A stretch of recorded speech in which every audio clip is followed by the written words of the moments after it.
আমন্ত্রণ ব্যবসা বাণিজ্য আর অর্থনীতির সবশেষ খবর নিয়ে নিউজ 24 এর নিয়মিত আয়োজন বিজনেস আওয়ারে। শনি থেকে বৃহস্পতিবার দুপুর 1টায় প্রচারিত হচ্ছে এই অনুষ্ঠান। আয়োজনে থাকছে দেশ বিদেশের ব্যবসা বাণিজ্যের সবশেষ খবর এবং খবরের বিশ্লেষণ। আরও আছে মুদ্রা বাজার এবং শেয়ার বাজারের খবর। পুরো সময় জুড়ে আপনাদের সাথে আছি আমি হোসাইন শাহাদাত। 350 কোটি টাকার অনিয়ম এবং 102 কোটি টাকার রাজস্ব ফাঁকির অভিযোগ শান্ত মরিয়াম ইউনিভার্সিটির বিরুদ্ধে অনুসন্ধানে নেমেছে দুদক। সংস্থাটির উপর সহকারী পরিচালক মিনু আক্তার সুমি অভিযোগের আদ্যপান্ত খুঁজে দেখছে। ইতোমধ্যে বিশ্ববিদ্যালয়ের আয় ব্যয়ের নকল নথিপত্র তলব করে উপাচার্য বরাবর চিঠি পাঠিয়েছে অনুসন্ধানকারী কর্মকর্তা। দুদকের অভিযোগে বলা হয়েছে, শান্ত মরিয়াম ইউনিভার্সিটি কর্তৃপক্ষ বিশ্ববিদ্যালয়ের বিধিমালা লঙ্ঘন করে নিজস্ব আয়ের 343 কোটি 60 লাখ টাকা শান্ত মরিয়াম ফাউন্ডেশনে হস্তান্তর এবং প্রতিষ্ঠালগ্ন থেকে প্রায় 102 কোটি টাকা রাজস্ব ফাঁকি দিয়েছে।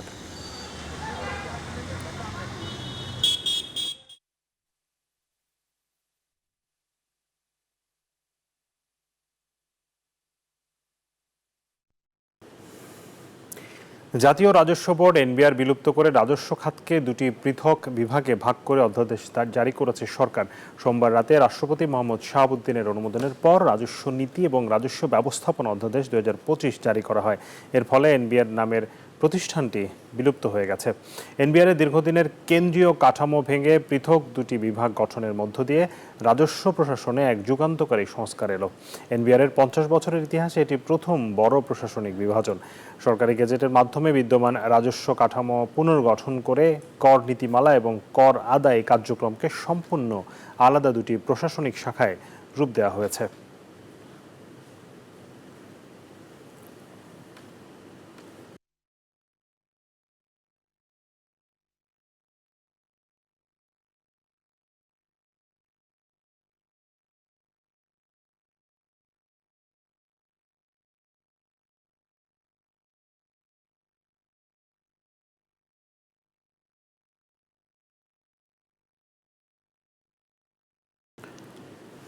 দর্শক, আমরা রাজস্ব বোর্ডের এই বিভাজন এবং নতুন করে যে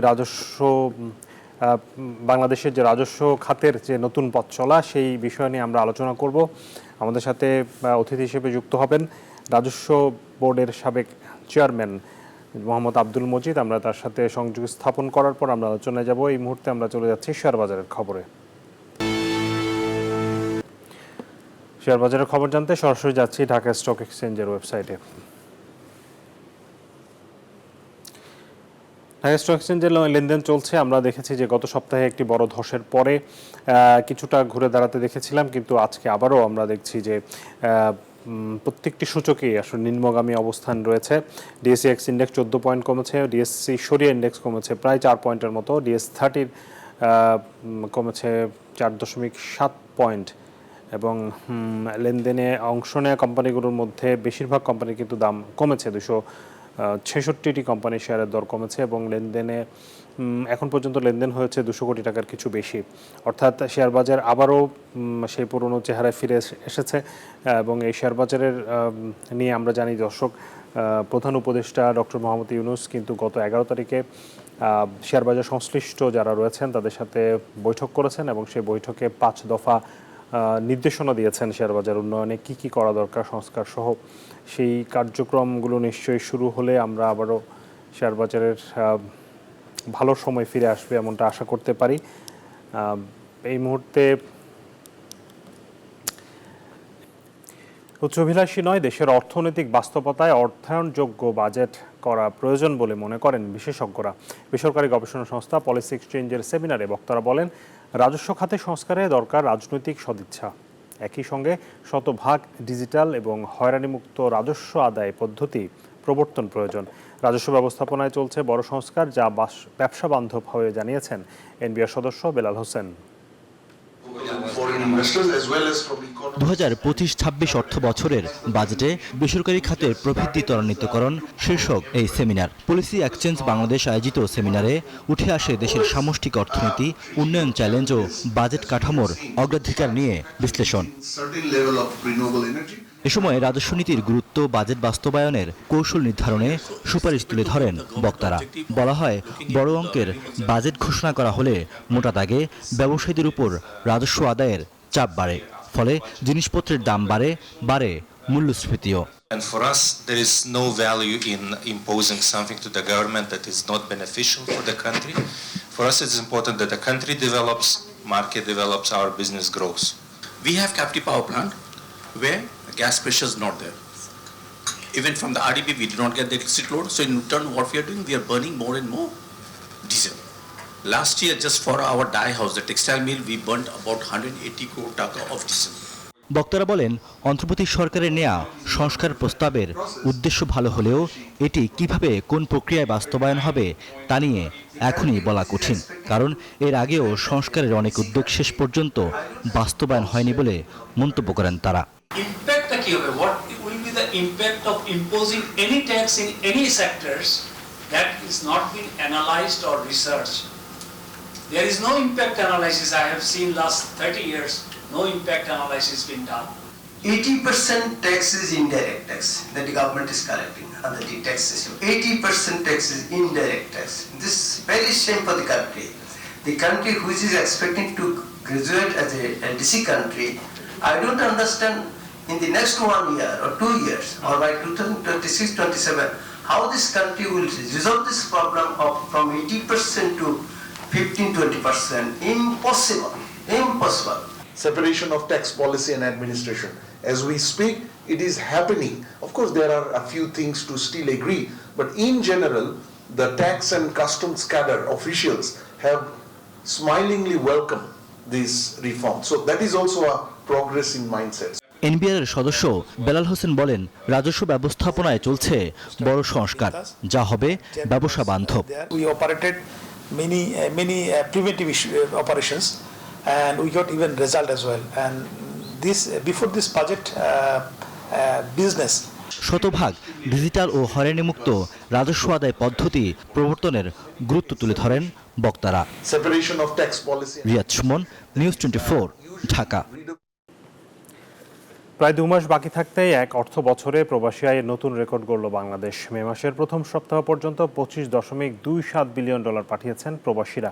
কেন্দ্রীয় ব্যাংক বলছে, সঠিক নীতি গ্রহণ এবং বাস্তবায়নের ফলে এ আয় সম্ভব হয়েছে। আর অর্থনীতিবিদরা বলছেন, হুন্ডির প্রবণতা কমে যাওয়ায় ব্যাংকিং চ্যানেলে বিদেশি মুদ্রা আসার পরিমাণ বেড়েছে।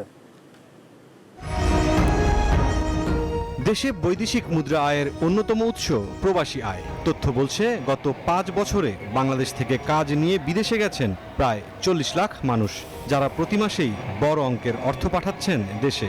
আর এই গতি বেড়েছে গত কয়েক মাসে। বাংলাদেশ ব্যাংক বলছে, চলতি অর্থবছরের 7 মে পর্যন্ত দেশে $25.27 বিলিয়ন পাঠিয়েছেন প্রবাসীরা, যা আগের অর্থবছরের একই সময়ের চেয়ে 28% বেশি। এই আয় এক অর্থবছরে বাংলাদেশের ইতিহাসে সর্বোচ্চ প্রবাসী আয়ের রেকর্ড। এর আগে এক অর্থবছরে সর্বোচ্চ প্রবাসী আয় এসেছিল 2020-21 অর্থবছরে।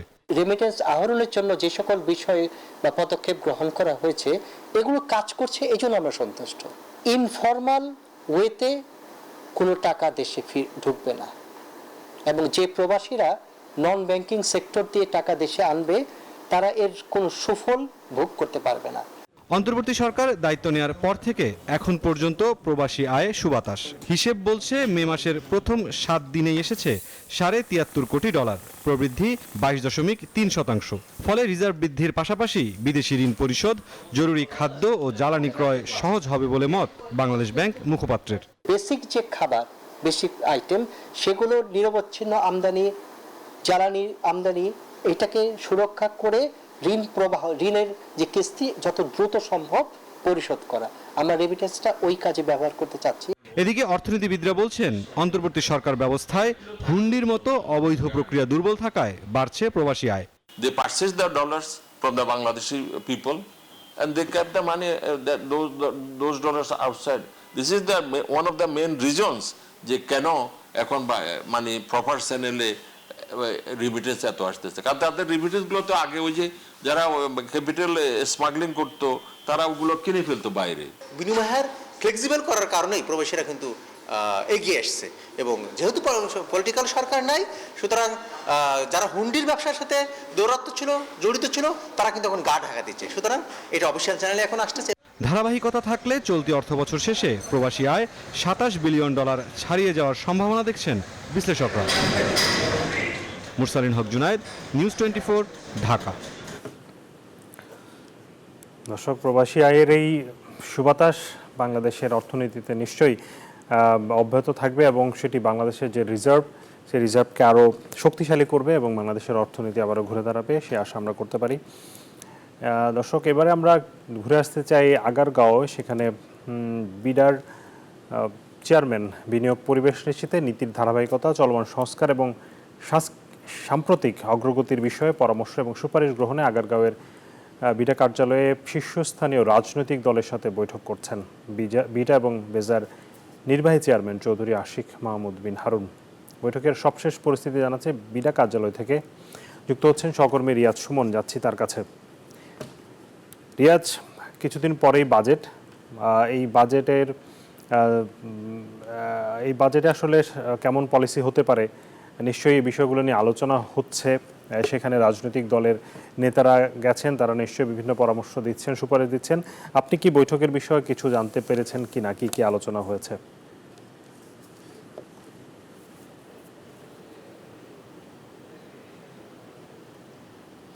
সাদাত, বৈঠকের বিষয়ে আমরা এখনো খুব বেশি তথ্য জানতে পারিনি, কারণ এখানে যারা যে রাজনৈতিক দলগুলো আজকে এই বৈঠকে অংশ নিয়েছেন তাদের সাথে মূলত এই মুহূর্তে মিটিংটি চলছে। এটি প্রায় 1 ঘন্টার বেশি সময় ধরে মিটিংটি চলছে। সেখানে আমরা যতটুকু জানতে পেরেছি প্রায় 18টি রাজনৈতিক দলের প্রতিনিধিরা এখানে উপস্থিত হয়েছেন এবং বিডা চেয়ারম্যানের সাথে তারা এই মুহূর্তে বৈঠকে আছেন। এর মধ্যে জামাত, এনসিপি সহ বিভিন্ন রাজনৈতিক দলের নেতৃবৃন্দ আছেন। তো এখানে আসলে রাজনৈতিক দলগুলোর সাথে আজকে বিডার চেয়ারম্যানের বসার যে কারণ, সেটি হচ্ছে যে বিনিয়োগকারীদের আস্থা অর্জন করার জন্য যে একটি পরিবেশ দরকার, বিনিয়োগ বান্ধব পরিবেশ, সেই বিনিয়োগ বান্ধব পরিবেশটি কিভাবে তৈরি করা যায় সেটি মূলত বিডা কর্তৃপক্ষের নজর, এবং সেই নজরের বিষয়টিকে গুরুত্ব সহকারে নেয়ার জন্য বা সেটিকে কার্যকর করার জন্য মূলত রাজনৈতিক দলগুলোর সাথে আজকের এই বৈঠকে বসেছেন তিনি। এবং সেখানে আমরা যতটুকু জানতে পেরেছি যে এখানে রাজনৈতিক দলগুলোর সাথে এই বাংলাদেশে বিনিয়োগ কিভাবে বাড়ানো যায় বা বাড়ানোর যে কর্মপরিবেশ বা এখানে বিনিয়োগ বাড়ানোর যে আস্থা, সেই বিষয়গুলো কিভাবে অর্জন করা যায় সেই বিষয়গুলোতে দৃষ্টি আকর্ষণ করা হবে রাজনৈতিক দলগুলোর কাছে। কারণ আপনি জানেন যে দেশি বিদেশি বিনিয়োগকারীদের মধ্যে একটি আস্থা বা একটি শঙ্কা কাজ করে যে এখানে বিনিয়োগ করা অনেক ক্ষেত্রেই নিরাপদ মনে করেন না। সেই বিষয়টি আসলে সেই সংখ্যা বা সে যে আস্থাহীনতা সেটি দূর করার জন্য কিন্তু এই উদ্যোগ, যেখানে চেষ্টা করা হবে যে রাজনৈতিক দলগুলোর কাছ থেকে একটি প্রতিশ্রুতি নেওয়া, যাতে করে এখানে যারা বিনিয়োগ করতে আসবেন সেটা হতে পারে দেশীয় বিনিয়োগকারী কিংবা বিদেশি বিনিয়োগকারী, যারাই এখানে বিনিয়োগ করবেন তারা যদি স্বস্তির সাথে সেটি বিনিয়োগ করতে পারেন এবং সেখান থেকে তাদের বিনিয়োগের যে লক্ষ্য, যে মুনাফা অর্জন বা লাভ অর্জন, সেটি যাতে তারা ফেরত নিতে পারেন সেই বিষয়টিকে যাতে নিশ্চিত করা যায়, বিনিয়োগকারীদেরকে যাতে সে আস্থাটি দেওয়া যায়, সেই কারণেই কিন্তু রাজনৈতিক দলগুলোর সাথে আজকের এই বৈঠক। এখানে আপনি জানেন যে গত 7 এপ্রিল থেকে 4 দিনব্যাপী একটি বিনিয়োগ সম্মেলন হয়েছে বাংলাদেশে এবং সেখানে দেশের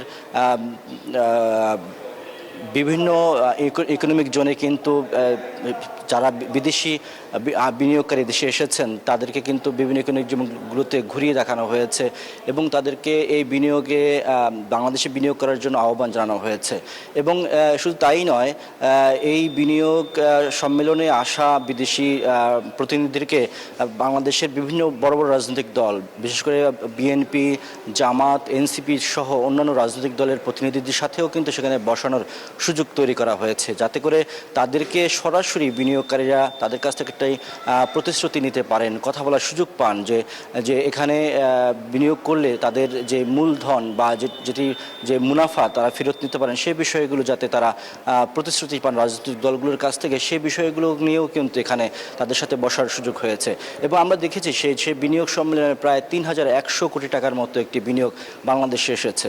তো সব মিলে এই যে বিনিয়োগকারীদের আস্থা অর্জন করা, রাজনৈতিক দলগুলোর সাথে একটি সম্পর্ক উন্নয়ন, এই বিষয়গুলোকে গুরুত্ব দেওয়া হবে আজকের এই বৈঠকে, এবং সেটি হয়তো কিছুক্ষণের মধ্যে আমরা এখানে ব্রিফিং হবে। আমরা এখন জানি যে ভিতরে ব্রিফিং চলছে এবং তারপরে ব্রিফিং হবে, সেই ব্রিফিং থেকে আরও আমরা এই আজকের এই বৈঠকে সবশেষ তথ্যগুলো জানতে পারবো। আমরা কথা বলার চেষ্টা করব বিডা চেয়ারম্যানের সাথে এবং যারা রাজনৈতিক দল এসেছেন তাদের কাছ থেকেও জানার চেষ্টা করব যে আসলে কী আলোচনা হয়েছে। শাহাদাত, এই ছিল আমার কাছে বিডা কার্যালয় থেকে সবশেষ তথ্য। রিয়াজ, আপনাকে ধন্যবাদ। এনবিআর বিলুপ্ত করা হলেও রাজস্ব আদায়ে কোনো সমস্যা হবে না, এ নিয়ে বিচলিত হওয়ার প্রয়োজন নেই, জানিয়েছেন অর্থ উপদেষ্টা ডক্টর সালেউদ্দিন আহমেদ। মঙ্গলবার সচিবালয়ে ক্রয় সংক্রান্ত উপদেষ্টা পরিষদের বৈঠক শেষে এসব কথা বলেন তিনি। উপদেষ্টা জানান, কাজ সহজ করতে এনবিআরকে নীতি এবং ব্যবস্থাপনা নামে 2 বিভাগে ভাগ করা হয়েছে। একই বিভাগ দুটি কাজ করতে গেলে জটিলতা বাড়ে। এখন থেকে নীতি বিভাগ তাদের কাজ করবে আর ব্যবস্থাপনা বিভাগ বাস্তবায়নের দায়িত্ব পালন করবে।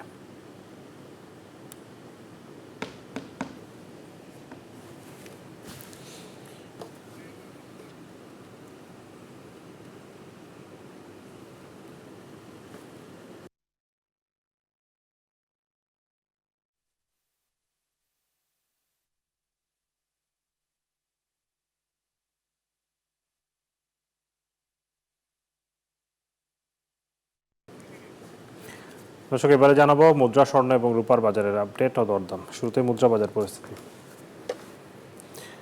মুদ্রা বিনিময় মূল্য আমরা দেখতে পাচ্ছি, মার্কিন ডলার 121 টাকায় কিনে 122 টাকায় বিক্রি করা হচ্ছে। ইউরো কেনা হচ্ছে 130 টাকায়, বিক্রি 136।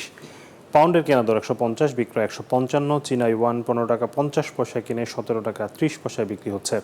সৌদি রিয়ালের কেনা দর 32 টাকা, বিক্রয় 33 টাকা। ভারতীয় রুপি 1 টাকা 35 পয়সায় কেনা হচ্ছে, বিক্রয় 1 টাকা 44 পয়সা।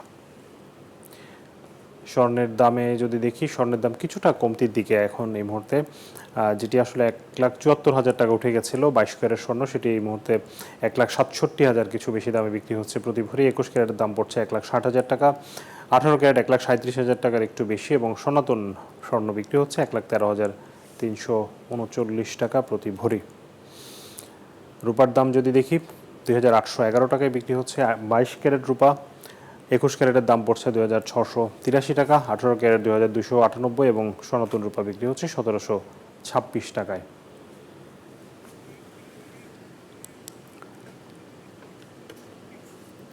দর্শক, আমরা চট্টগ্রামে একটু যেতে চাই। চট্টগ্রামে সেখানকার আসলে বাজার পরিস্থিতি কেমন সেটি দেখব।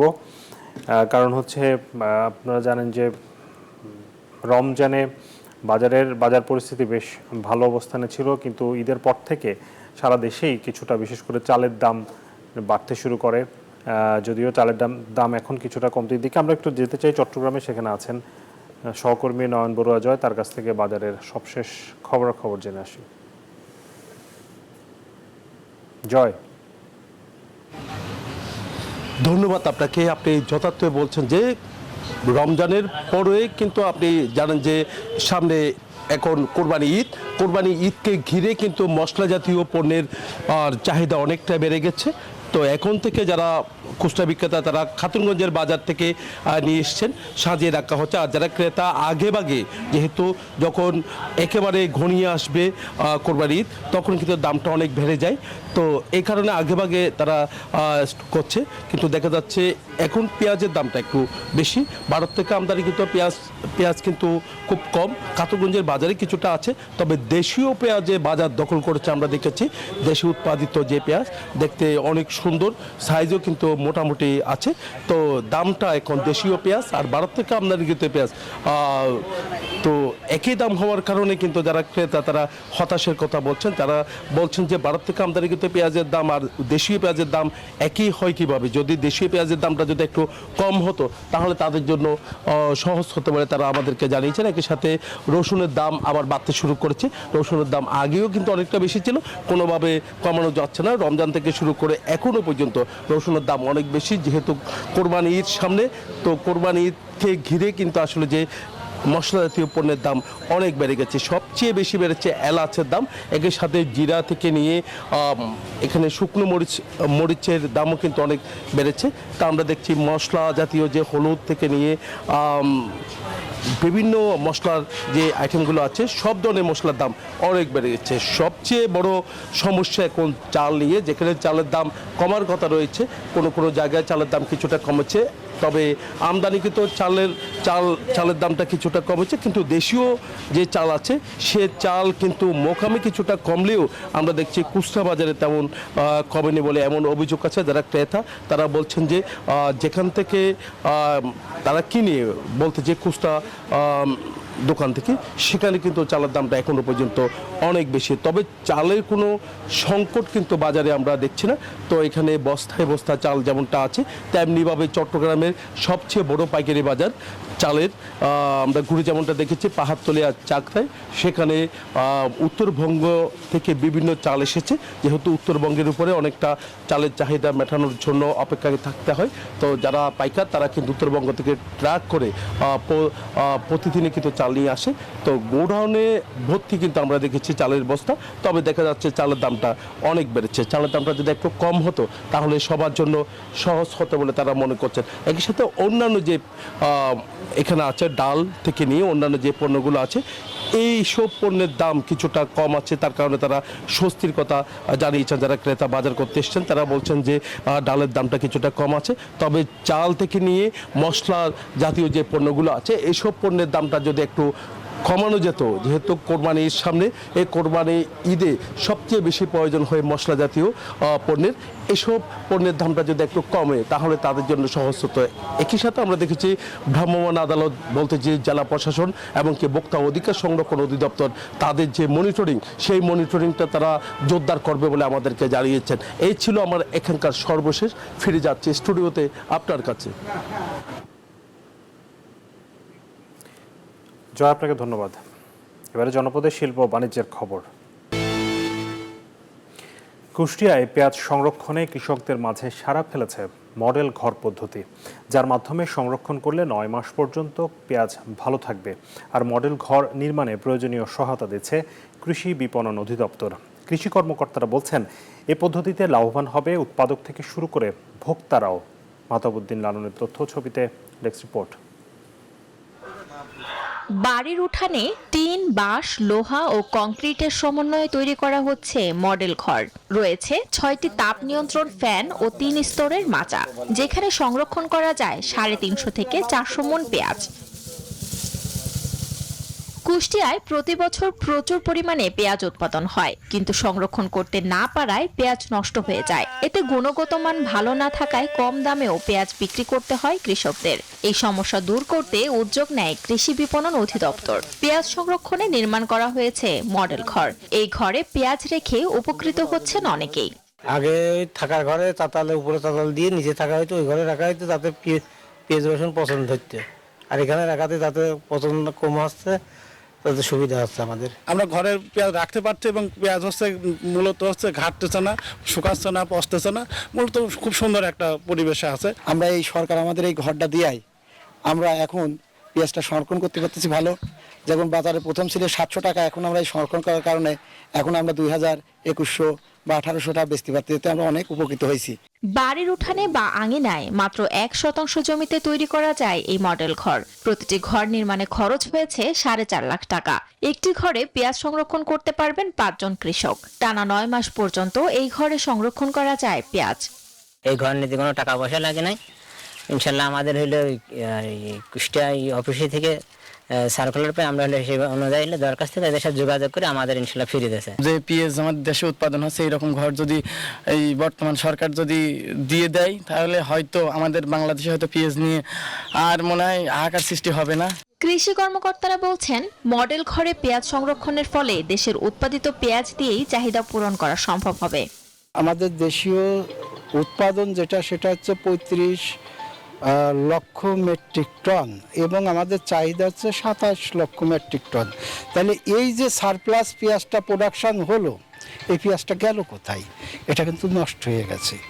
এই বিষয়টা গভর্নমেন্ট উপলব্ধি করে কিন্তু এই প্রকল্পের আয়োজন করেছে। কুষ্টিয়ার কুমারখালী ও খোকসা উপজেলায় ইতিমধ্যে নির্মাণ করা হয়েছে 35টি পেঁয়াজ সংরক্ষণের মডেল ঘর। আগামীতে এই ঘরের সংখ্যা বৃদ্ধি করা হবে জানিয়েছে সংশ্লিষ্টরা। শান্তা ইসলাম, ডেস্ক রিপোর্ট, নিউজ 24। গ্রীষ্মকালীন সবজি চাষে ব্যস্ত সময় পার করছেন নরসিংদীর কৃষকরা। স্থানীয় চাহিদা মিটিয়ে এই জেলায় উৎপাদিত সবজি সরবরাহ হচ্ছে সারা দেশে। ফলন ভালো হলেও হাত বদলের কারণে ন্যায্য দাম পাওয়া থেকে বঞ্চিত হচ্ছেন কৃষক। হৃদয় খানের তথ্য ছবিতে ডেস্ক রিপোর্ট। নরসিংদী জেলার বিস্তীর্ণ মাঠ জুড়ে গ্রীষ্মকালীন সবজি, ঝিঙা, কাকরোল, ঢেঁড়স, উস্তা, কুমড়া, জালি, বেগুন থেকে শুরু করে গ্রীষ্মকালীন নানা সবজি চাষে ব্যস্ত সময় পার করছেন চাষিরা। কৃষকরা বলছেন, উৎপাদন ভালো হলেও সার, কীটনাশক এবং উৎপাদিত সবজির হাত বদলের কারণে ন্যায্য মূল্য থেকে বঞ্চিত হচ্ছেন তারা। কারপল আছে, ঝিঙ্গা আছে, পোলতা আছে, কইডা আছে। আমি এবছর প্রায় 8 কাঠা জমির উপরে সবজি আবাদ করেছি। খরচ হয়, প্রচুর খরচ হয়। খরচের তুলনায় আমরা খুব লাভবান হইতেছি না স্যার। নরসিংদীতে উৎপাদিত সবজির প্রায় 70% রপ্তানি হয় ঢাকা সহ আশপাশের জেলাগুলোতে। দেশের বিভিন্ন প্রান্ত থেকে পাইকাররা এখানে এসে সবজি সরবরাহ করে থাকেন। সবজির পাশাপাশি চারাও বিক্রি করছেন এখানকার চাষিরা। আমাদের নরসিংদীর সবজি সারা বাংলাদেশে সাপ্লাই হয়। সবজি বিভিন্ন এলাকাতে আছে, আমার চারা যায় ওই বাগুন, পাপা, মিষ্টি কুমড়া, সব চারা আমি বেশি। কৃষি বিভাগ বলছে, বিদেশে যে সবজি রপ্তানি হয় তার 40% রপ্তানি করা হয় নরসিংদী থেকে। কৃষকদের প্রশিক্ষণ সহ সব ধরনের সহযোগিতাও করছেন তারা। বিদেশের উপযোগী সবজি উৎপাদনের জন্য প্রশিক্ষণ দিয়ে যাচ্ছি। সবজিতে কিভাবে পেস্টিসাইড ইউজ করতে হবে, কিভাবে বালাই ব্যবস্থাপনা করতে হবে সেই বিষয়ে প্রশিক্ষণ দিয়ে যাচ্ছি। চলতি বছর নরসিংদী জেলায় 7075 হেক্টর জমিতে গ্রীষ্মকালীন সবজির আবাদ করা হয়েছে। Desk report, news 24। এদিকে আম রপ্তানি নিয়ে এবছরও দুশ্চিন্তায় রাজশাহীর চাষি এবং মালিকরা। তারা জানান, এখান থেকে প্রতি বছর বিপুল পরিমাণ আম রপ্তানি হলেও নেই কোনো প্যাকেজিং হাউস। এ কারণে ঢাকার শ্যামপুরের সেন্ট্রাল প্যাকিং হাউসে আম নিয়ে যেতে হয়। এতে পরিবহন ব্যয় বেশি হয়, আবার অনেক আমও নষ্ট হয়ে যাচ্ছে। এমন প্রেক্ষাপটে দ্রুতই প্যাকেজিং হাউস চালুর দাবি তাদের। মতিউর মুর্তজার তথ্য ছবিতে ডেস্ক রিপোর্ট। রাজশাহী থেকে প্রতি বছর বিপুল পরিমাণ আম রপ্তানি হলেও নেই কোনো প্যাকেজিং হাউস। ফলে প্যাকেজিং এর জন্য দীর্ঘপথ পাড়ি দিয়ে ঢাকা শ্যামপুরের সেন্ট্রাল প্যাকিং হাউসে আম নিয়ে যেতে হয়। এতে পরিবহনের সময় অনেক আম নষ্ট হয়। প্যাকেজিং হাউস প্রতিষ্ঠার জন্য দীর্ঘদিন ধরে দাবি জানানোর পরও সংশ্লিষ্টরা কোনো উদ্যোগ না নেয় হতাশ আম চাষি ও ব্যবসায়ীরা। আমের তো এক জায়গা থেকে এক জায়গায় ট্রান্সপোর্ট করতে লাগলে কিছু আম নষ্ট হয়, সেটা আবার দেখা যাচ্ছে যে শ্যামপুরে ওখানে প্যাকিং হাউসে কিছু আম ওরা বেশি আলাদা করছে, ওইগুলো আবার বিক্রি করা যায় না। এখান থেকে আমরা প্যাকেজিং, এখান থেকে আমরা কার্গোতে ডাইরেক্ট দিব। এখান থেকে আমরা যদি বিমানের প্যাকিংগুলো করতে পারি তাহলে আমাদের এখান থেকে আম রপ্তানির জন্য অনেক সুবিধা। সরাসরি যদি আমরা এই রাজশাহী থেকে যদি আমটা যদি আমরা রপ্তানি করতে পারি তাহলে আমরা কৃষকগুলো উপকৃত হব। কৃষি কর্মকর্তারা জানান, কৃষি উপদেষ্টার সাথে কথা বলে আম প্যাকেজিং ইউনিট চালুর চেষ্টা করা হচ্ছে। উপদেষ্টা মহোদয়, সচিব স্যার আমাদের ডিডি স্যারকে ফোন করেছিলেন যে আমাদের আম যেহেতু রাজশাহী জেলায় আম এবং অন্যান্য ফসলের নতুন নতুন কোনো কর্মসূচি নেওয়া যায় কিনা। এই ক্ষেত্রে আমার স্যার কিন্তু এ ধরনের একটা প্রস্তাবনা এ ধরনের প্রস্তাবনা আমাদের পাঠানো হয়েছে। বাড়তি লাভের জন্য প্যাকেজিং হাউস প্রতিষ্ঠার সাথে সাথে প্রক্রিয়াজাত আম রপ্তানিতে গুরুত্ব দিতে হবে অভিমত ফল গবেষকদের। প্রক্রিয়াজাত করে এটি যদি বিভিন্ন প্রসেস করে যদি বোতলজাত করে বা বিভিন্ন, সেটি একটা অবশ্যই একটি ভালো পদ্ধতি এবং সরকারিভাবে যদি এই এলাকায় করা সম্ভব হয় তাহলে সেটি কৃষক ভাইদের জন্য অত্যন্ত সুখবর হবে, আরও দাম পাবে। রাজশাহী থেকে এবছর আম রপ্তানির লক্ষ্যমাত্রা ধরা হয়েছে প্রায় 700 মেট্রিক টন। শান্তা ইসলাম, ডেস্ক রিপোর্ট, নিউজ 24। এবারে বিশ্ব বাণিজ্যের খবর। অসুস্থ রোগীর জন্য বিদেশে চিকিৎসা খরচ পাঠানোর সীমা বাড়িয়েছে বাংলাদেশ ব্যাংক।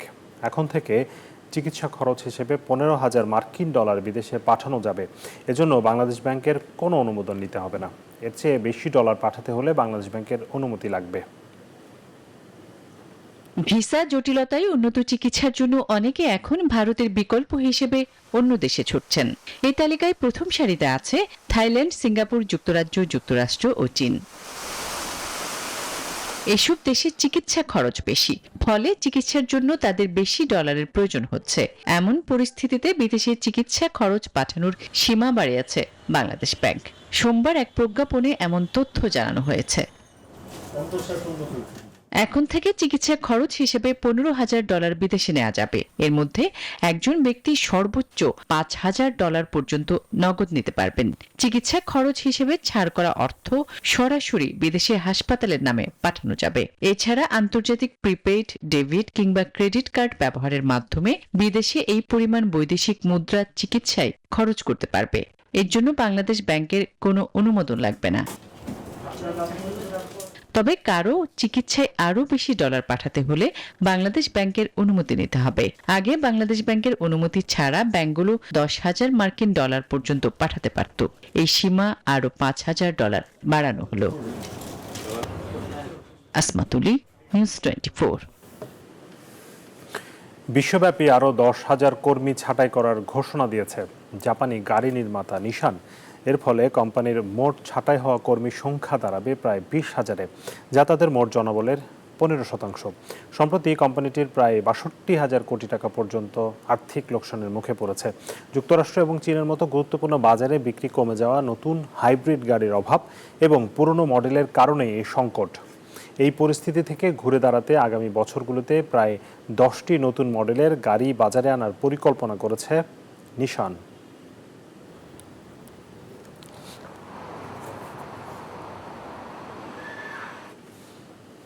দর্শক, এই ছিল বিজনেস আওয়ারের আজকের আয়োজনে। সাথে থাকার জন্য ধন্যবাদ সবাইকে।